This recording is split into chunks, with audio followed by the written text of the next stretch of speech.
C'est avec un réel plaisir que je vous retrouve dans votre magazine de l'innovation agricole, Terre et Progrès, une émission produite par le Fonds interprofessionnel pour la recherche et le conseil agricole, FIRCA. 17 millions d'euros, soit 11 151 269 000 francs CFA, c'est le coût du financement de l'Union européenne sous forme de subventions dont a bénéficié le FIRCA pour la mise en œuvre du projet d'appui au développement des filières manioc et maraîcher Pro2M dans 21 régions de la Côte d'Ivoire. Mise en œuvre depuis novembre 2017 sous la supervision du MEMINA RPV avec l'appui technique de la cellule de coordination de la coopération Côte d'Ivoire-Union européenne, le Pro2M a pris fin depuis mai 2025. Le Pro2M a touché plus de 9 300 bénéficiaires, dont 48% de femmes, qui ont vu leur capacité de production et de transformation être renforcée avec l'introduction de plusieurs innovations, réduisant ainsi la charge de travail et améliorant leurs conditions de vie. Après 7 années de mise en œuvre, de nombreux résultats ont été obtenus et un film bilan présentant les résultats majeurs du Pro2M a été produit. Quels sont les changements notables opérés par le Pro2M au niveau des chaînes des valeurs des filières manioc et maraîcher? Dans cette première partie de ce numéro de Terre et Progrès, suivez avec nous ces changements opérés par le Pro2M au niveau de la filière manioc. Mais tout de suite, c'est la Minute Instit, la rubrique qui vous dit tout sur le FIRCA et son fonctionnement. C'est la Minute Instit. Aujourd'hui, découvrons l'approche conceptuelle du FIRCA. L'approche conceptuelle du FIRCA repose sur un principe clé. Cibler toute la démarche sur le producteur et les services qu'il attend. Cela, à travers la notion de service au producteur, où celui-ci détermine désormais l'objectif, assure une partie du financement et évalue le prestataire qui le réutilise ou non. Cette approche a pour fondement le concept du progrès en agriculture, encore appelé la filière du progrès, qui est le lien systématique entre la recherche agricole, le conseil, vulgarisation et la formation, renforcement des capacités des organisations professionnelles et des acteurs des chaînes de valeur agricoles.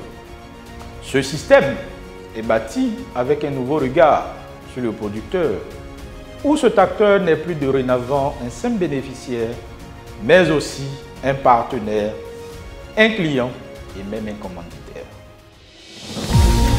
Découvrons justement le nouveau regard du FIRCA sur le producteur. Auparavant, le producteur était le dernier maillon de la chaîne de décision. Il subissait les décisions, ne pouvant que bénéficier des services fournis par des prestataires, notamment les opérateurs de la recherche appliquée et de la vulgarisation agricole. Il faut dire que ces prestataires étaient eux-mêmes financés par l'État ou les bailleurs de fonds qui avaient l'initiative de la décision, généralement à travers des agences de coopération internationale. Mais aujourd'hui, le regard que le FIRCA porte sur le producteur est tel que celui-ci est placé au centre de toutes les préoccupations. D'abord en tant que contributeur, à travers ses cotisations, mais également en tant que partenaire de l'État et des bailleurs de fonds et le bénéficiaire des ressources provenant de ces entités. Le producteur est encore le commanditaire et le client des prestataires de services, tels que les opérateurs de recherche appliquée, du conseil vulgarisation et de la formation agricole. Vous connaîtrez le FIRCA et vous aurez sur l'agriculture un autre regard. La première partie de ce film bilan fait le point des innovations introduites par le projet pour améliorer la productivité de la filière manioc. Dans ce grand format, nous vous présentons les actions menées par le Pro2M pour renforcer les capacités de production et transformation des acteurs de la filière manioc.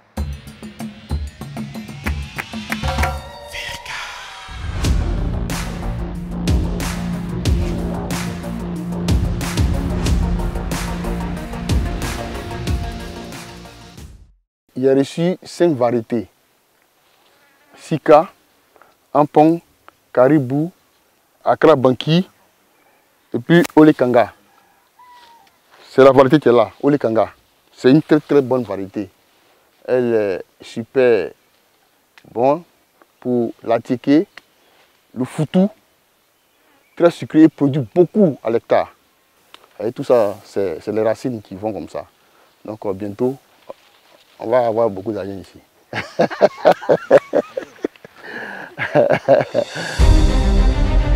Comme Kadjane, producteur de boutures de manioc à Anzianois, ce sont plus de 9300 bénéficiaires, dont 48% de femmes, du projet d'appui au développement des filières manioc et maraîchers, Pro2M, qui ont vu leur capacité de production et de transformation être renforcée avec l'introduction de plusieurs innovations qui ont changé leurs conditions de vie et de travail dans les 21 régions de mise en œuvre du projet.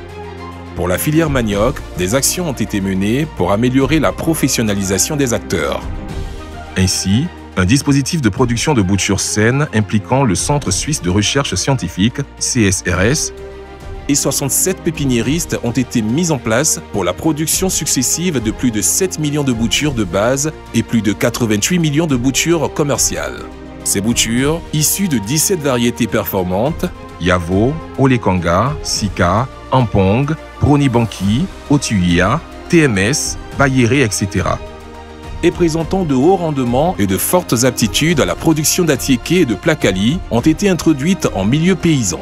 Au total, environ 6500 hectares ont été emblavés avec les boutures de variétés améliorées, permettant à plus de 6000 producteurs de récolter 217 910 tonnes de manioc frais, avec des rendements de l'ordre de 25 à 30 tonnes par hectare, contre une moyenne nationale inférieure à 10 tonnes. Aussi, afin de réduire la pénibilité des travaux de préparation des parcelles de production de manioc, 4 centres de prestation des services agricoles mécanisés, CPSAM, ont été installés à Yamoussoukro, Toumaudi, Boaké et Boisflé. Depuis leur installation en juin 2022, ce sont à ce jour plus de 7800 hectares qui ont été travaillés et plus de 287 559 408 francs CFA de revenus générés. Concernant le volet transformation, 61 unités artisanales et 6 unités semi-industrielles ont bénéficié d'un renforcement de capacités techniques et matérielles avec l'octroi de semouleurs, broyeurs, émoteurs, essoreurs, groupes électrogènes, séchoirs et des formations des équipes techniques sur les bonnes pratiques d'hygiène et de fabrication.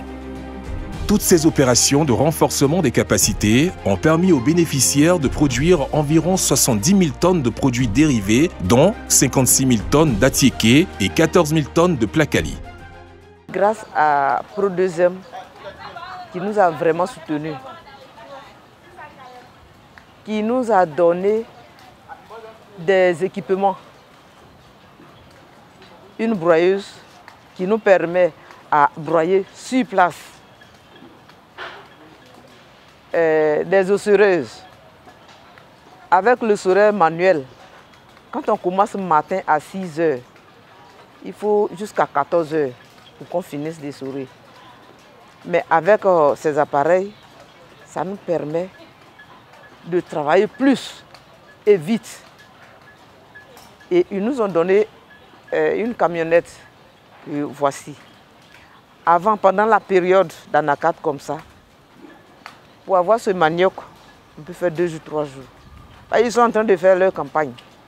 Quand tu leur dis d'aller prendre ton manioc, ils vont te dire oui, tu es là, tu attends, et ils vont ailleurs. Le temps, ils vont aller chercher le manioc est gâté, puisque le manioc même ne dit pas.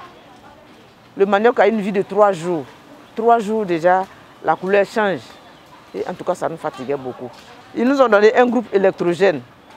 Avant, lorsqu'on coupe le courant, on est obligé de mettre le manioc dans l'eau et puis attendre le lendemain. Et si ça ne vient pas, souvent quand on coupe le courant, ça peut faire 2 jours, 3 jours. Quand ça ne vient pas, on n'arrive pas à transformer le manioc. Et puis nos clients qui prennent la ticket avec nous, on n'arrive pas à les satisfaire. Maintenant, nous avons un groupe électrogène. Lorsque le courant coupe, on met le groupe en marche et on ne sent même pas qu'il y a, comment on appelle, un manque de courant. Vraiment, ça nous a beaucoup arrangé. Et ça fait que maintenant, on peut éplucher plus de manioc. Puisque je disais qu'avant, on faisait 1 tonne sur 2 jours. Maintenant, nous transformons 3 tonnes et demie de manioc par jour.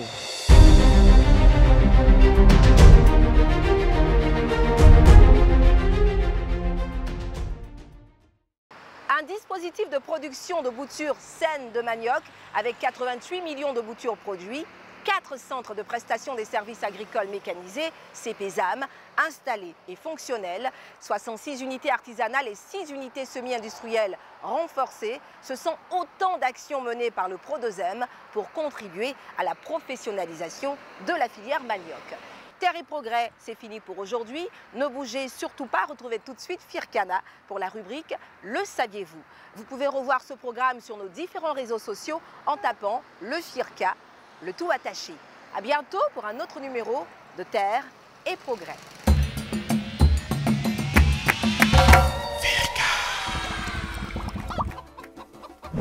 Bienvenue, chers téléspectateurs. Je suis Firkana. Saviez-vous que les escargots et les limaces jouent un rôle crucial en tant que décomposeurs dans l'écosystème?